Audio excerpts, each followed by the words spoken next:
What's up, guys? Welcome to episode 8 of Grab a Beer with GraySquare. We are hanging out with the one, the only, Steve Bussa. Damn right. He's out here. Number 4 on your phone, number 1 in your heart, Boygo Street. You know what it is. He won't stop saying that. So anyway, Steve's one of our campaign managers here in Philadelphia. He also manages one of the largest teams that we have in the organization. For some crazy reason, we haven't done one of these videos with him yet. So Because I'm actually busy working. there you go. He calls it like he sees it.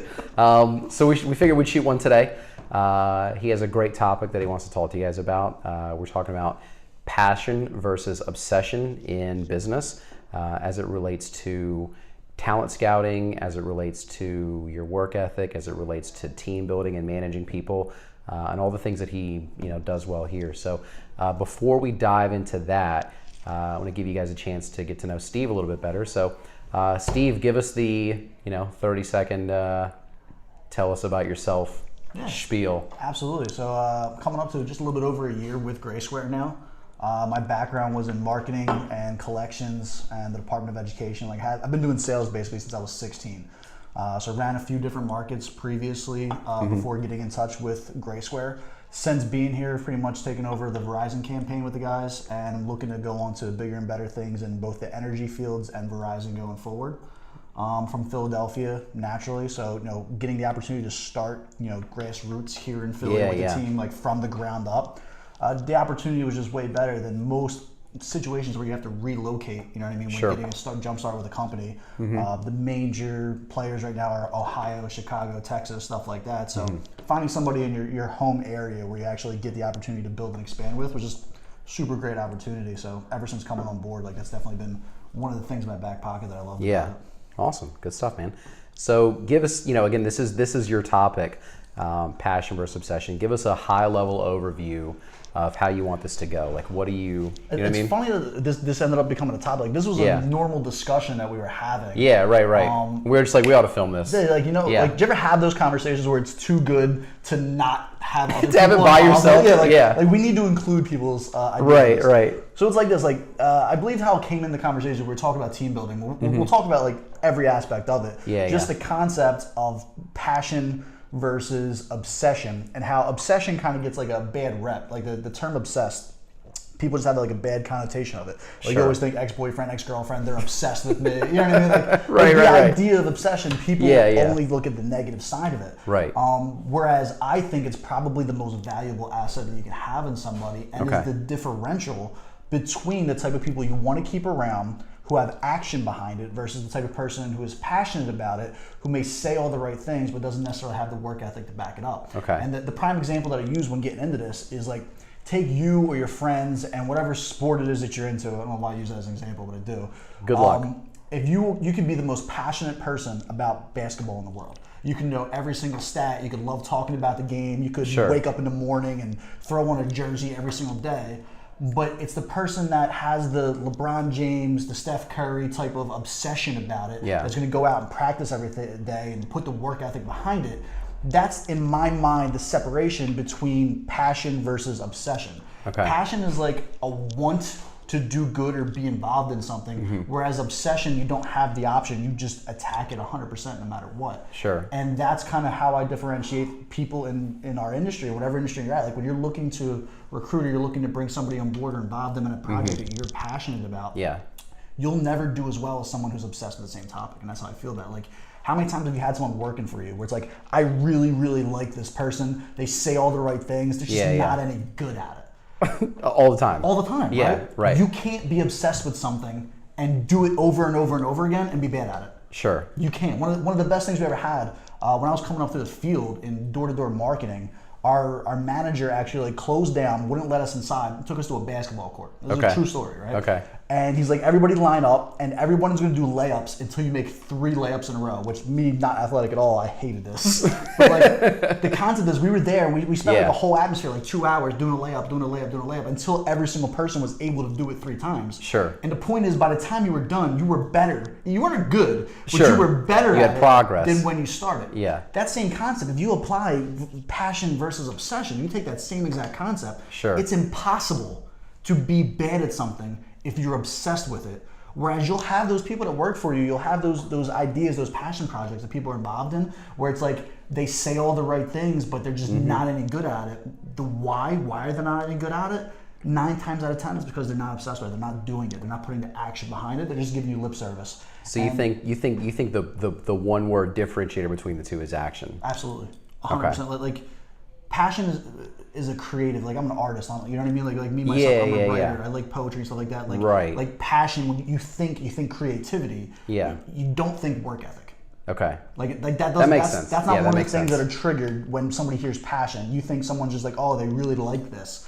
Whereas if you said somebody was obsessed with picking apples, then that means that there's not a tree with an apple in it in a 10-mile radius from where that person is. Sure, that makes sense. It's a really weird analogy, but no, I get it. I get it. So we try to gear this towards the either startup entrepreneur, the up and coming entrepreneur, business owner, manager, whoever. And one of the things that I've always heard and found to be true is nobody cares as much about your business as you do. Thanks. Right? Like any entrepreneur I know, any entrepreneur I know, they're those people. They're the ones that lose sleep over their business. They can't stop thinking about it. Everything they do, it always circles back to their business, their baby somehow. Right. So understanding that you're not going to find people that are as crazy as you are about your business. As somebody who's in an industry where it's about building people and growing a team and things like that, which relates to a lot of things, how do you look for obsession? Like, knowing that you're not going to get it at your level, right? What's the next best thing? I think you can get it at your level. I think that the mistake that people make in any industry, and especially in ours, which is a very, very goal-oriented industry that we're involved in, is we try to project our goals onto other people. Okay. So what you might be right at, and what I would agree with you in, is that you're not going to find somebody that's as obsessed with what you're doing, right? Okay. But that doesn't mean you can't identify obsession. Okay. That's what the interview process is for. Like when you're interviewing somebody, you should make it your job to find out what makes that person tick. What is it that they are excited about, and then become a part of it. Like we are building people. We're not in the process of or in the market of hiring somebody, putting them behind a cash register, and then never talking to that person again. Sure. We are in the building or the building people up phase, right? Where personal development is hugely involved in what we do. If you can train somebody to their own goals and find what it is that their obsession and make your analogies about what it is they're obsessed with, I think you'll find it in way more people. It's easier to bring it. It's easier to transition it. Yeah, like we'll find a handful of people who are obsessed with marketing. Sure. Like people in MLMs make hand over fist. Right. You know what I mean? All suckers that are out there every single day. Right. It's not hard to find somebody who's business minded, but it's way easier to find someone who's passionate about music or find someone who's passionate about, whatever it is, but not obsessed. Right. If you can go and find what their obsession is, and you can find what it is that, like you said, they're losing sleep at night for. Like, are they up listening to music at 2:00 in the morning because they're a creator and that's something that they're doing every single day? Then make analogies about that. Like that's what I would challenge anyone listening. Like if you're trying to identify how to use that, use all of your time to do analogies between what they're obsessed with versus what you're doing can get them there. Sure. Right? So that's where and that totally makes sense.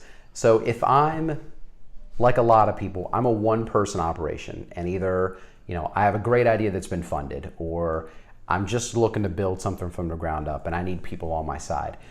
How do I start to find it? Like what are some things that I can do to start like going after someone that's obsessed? Does that make sense? Yeah, no, absolutely. Like if I'm brand new, I got nothing but me and an idea, how do I get another crazy person on my side? Or how do I find out someone that has at least the potential to not just be passionate about something, but like obsessed? Find how in depth what you're doing is, right? Like, do you have a career, like whatever it is that you're trying to start, whatever your entrepreneurship is in, is it something that's very time consuming and very in depth? If it is, then you need to create questions, a system in place to identify it. I would do that during the interview process. So if I'm sitting down with you and you and I are going for the interview process, I have pre-thought up 3 to 4 questions that are made to do nothing else in the world other than identify whether or not this person has obsessive qualities. Okay. Right? So like, cool, like something as Yeah, simple say, as... give me an example. Yeah. So if I'm having a conversation with you, what are you into? Something super broad. It's not like a lot of the questions, like during this interview process, you said they're going to be leading. Like here's where we want the conversation to go. Right. Don't do that. Do the opposite of that. Right. What are you into? Right? They're not going to be expecting a personal question in a business environment, so you're more likely to get a non-scripted answer. Sure. You know what I mean? If somebody comes in and they're like, cool, I have somebody on my team obsessed with motocross, right? Every answer this kid, shout out to Joey Johns, this person like is obsessed. Every answer he's ever given has had to do with motocross. Right. So like, you can get that out of them during an interview. What are you into? Oh, I do X, Y, and Z. Cool. And then you drill down. And then you hammer down. Your next follow-up questions are made to see, do you do this in like once a year? Is it just something that you like? Do you just like watching it? Right. Are you the type of person that likes going and tinkering on motorcycles, or are you the type of person that likes riding them? Oh, I like riding them. I do this, every single this. My dad did it, my grandpa did it. You know what I mean? Like, you figure out how deep that runs. Right. And that's going to be the thing that you use in the interview process. So for example, right? Cool. Does your end game, do you see your end game having anything to do with motocross in this, for instance, right? Yes. Okay. Cool. With the startup capital that you can make with us, you know, you could open up your own racetrack. Whatever. It's not everybody's dream to open up a bank or open up a casino. But that same money can be used for whatever it is they're interested in. And the second you tie their objective with your objective, and it says, if you complete X, Y, and Z, you will reach your goal instead of working towards my goal. You get an obsessed person to transition their hobby to what you're doing. That makes sense. And I think that's a really good takeaway, because I think the commonality that any entrepreneur has is they're convinced that going down their path leads to, you know, crazy success, all the, you know, piles of, you know, money in the corner room, whatever, compared to something else. And if you can say, like what you had done, where your obsession can be realized using this vehicle. Exactly. How do we do that? I think that's something any entrepreneur could use. That makes a lot of sense. All right, cool. So how about this? You have somebody that has an assigned task where you know that them becoming obsessed is the answer to them being successful at it. Like, for example, if you ever read the book Talent is Overrated, they basically go through all these stories of these like prodigies, for example, and they debunk the myth that a prodigy exists. They say the reason that Tiger Woods was great at golf was not because he's like naturally gifted. It's because he picked up a golf club and his dad's pushes it. Right, exactly, and then that just magically happens. Right. So the question is, do you think you can teach somebody those traits, and if so, how do you get them to execute it? I think you're entering dangerous territory. Sure. I think, and here's my honest answer. Or just like the principle. I'm going to answer it. Yeah. I think you can, but should you? The amount of time that it would take to teach, train, develop that skill set or that ideology in someone versus getting better at identifying it in an interview process and finding the people who are already like that. If I'm brand new, if it's a one-man project, I don't have a lot of time myself to develop that into somebody. So even if I could, is that the best use of my time? Or could my time be better used using the obsession that I already have into developing my own, you know, stream of income, whatever it is that your entrepreneurship is? Yeah. Versus I find somebody and then I find another, now I have a team of 5. Now I can train one of them can train it, and they'll see that into the person that's not as good. I think it's important to have a core foundation that's strong. I think that answers the question very, very slanted towards the entrepreneur, which is a great way to go about it. Because like when I was thinking of it initially, I feel like I was thinking of it more from a person who's managing like a large operation in theory, as opposed to gearing it towards like the entrepreneur, which makes a lot of sense. If you have the resources, go for it. Sure, put in theory. System behind it. But if you're new out of the gate, you're not going to be able to swing it. Exactly. Okay. Or you could swing it, but is it the best return on your time? Yeah. Because your time is the most valuable asset that you have as an entrepreneur. Right. Especially with how fast the market changes nowadays. Like you could from one month to the next, things are entirely different. That makes a lot of sense. So you're my 2 cents on that. No, it's awesome. It's awesome. So you're basically calling it a recruiting game more so than anything else. You're calling it. Well, no, I'm not trying to turn C players into A players, or C students into A students. I'm trying to find more A students. I'm saying that it can get out and let them do their thing. It can start as early as the recruiting phase. Now let's put a different scenario. Let's say you're an entrepreneur and you already have a business. And you have 10 guys that are there already. Sure. How do I implement that with the guys that are already there? Right. Well, the first I guess thing, that's phase 2. it depends where you start. It just depends where you start. Like that could be phase 1. Maybe you already have a team and you're not going to be recruiting at all. Your idea, like for entrepreneurship, is it's going to be 5 guys running a pizza shop and it's just us 5 guys. Period. Like, but you want the best ones you can get. Exactly. Yeah, right? yeah. Like Okay. how do I get more production out of the people who are already there? And at this point, it becomes kind of like a litmus test as to whether or not you're good enough to identify it. They have it to begin with. Sure. And whether or not that person is worth keeping around if that's the capacity you need them to get to. Right. So like that's a lot I just threw at the board. Right? No, it's good. It's good. There's a lot. I'm sure there's layers to it. Right. So like number 1 would be your ability to identify it. Right. So you need to acknowledge whether or not you have the obsessive personality yourself or you're just passionate about it. Right. Right. And that's a hard pill to swallow. Oh, it is. For a lot of people. Like, am I just excited about this or do I live, breathe my career, my entrepreneurship? Right. Sure. So that's like step 1. Once you know what to look for, which is going to be, we could run an entire podcast on how that differs job For to hours. job, you know what I mean? Right. You just got to keep it kind of generic. Right. So once you've identified what that is, then how to identify that in somebody and what you need their role to be. You might not need 20 rock stars on your team. Sure. You might only, like that person might not be worth firing just because they don't have the obsession, they're not an entrepreneur. Sure. You need employees. We any make the business joke does. all the time, you know what I mean? Sure, like ShopRite any needs business baggers. does. Right. So like that's not necessarily like you need to understand like what is the end game of this conversation and the time and effort that I'm going to put into this person. Is it just looking for the next one to get promoted out? Is it just looking for the next person that's a leader within my company? Sure. Do I just want to make sure that I'm not underutilizing someone that I have that's like in my back pocket? Like you can't put that stuff on a resume. Very few people are walking into an interview going, hey, I'm super obsessed with Pokemon. Find a way to use that in a way that makes me sound amazing. You started off cool talking about sports, and then you had to shout out some type of nerdy nonsense. I tried to get sports in there, but that's, like I met my quota for the month. Right, yeah. I don't know any more names in basketball. 2 references. It's the it's the end of the month. You're ready. You're fresh Pikachu out from here on out. right out. No, it's awesome, man. I think this is going well. This is good stuff. I feel like we could talk about this for another 2 full days. Okay, cool. So in relation to this topic, a couple points of advice for an entrepreneur that maybe we haven't missed that you wanted to cover, or maybe that we missed that you wanted to cover.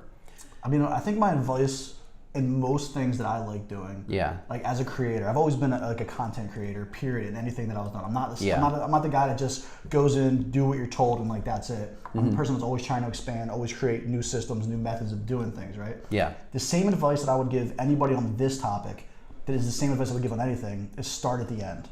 If you know what result you want out of it, it becomes a lot easier to dictate how much time, effort, and responsibility you're willing to put into something. Which is why I said, like, if your job isn't to turn 20 employees that I have into 20 leaders, I'm not wasting that time with those people. Sure. I'm picking out the ones where that is the result that I need in order for my business to prosper. Sure. And I'm going from there. So figure out, like, always start at the end. What does the end result looks like? This is what it looks like. Awesome. What steps do I need to take in order to get there? What is the effort that I need to put into? And if the answer is, hey, I have enough free time and responsibility that's open that I can take somebody who's average and put the time and teach them into it. Yeah. Ignore everything else I said. Like, you have the availability. Right. Do it that way. Give it a shot. Keep it moving. Right. But if you're at a point, if you're not there with the free time that you have, and it becomes more of a recruiting effort, like you said, to go and find people who are already talented and get better at recruiting them than it is to take Joe Schmo and turn them into flip them into some crazy thing. Right. Like, it becomes way easier to do that. So that's the best advice off topic, I would say, that I would give that still relates, is always start at the end. If you don't know what your end result looks like, you're just walking blindly and you don't have a very clear, direct path. Yeah. And that's with anything. That's always been my method with writing. That's been my method with anything that you're interested in, you're passionate about. Like, use your sports examples, right? Sure. Like, I'm sure LeBron James didn't say, hey, I don't know, I'm just going to dribble this ball and see what happens. Right. You know what I mean? Like, there was an end game. There was an end game there.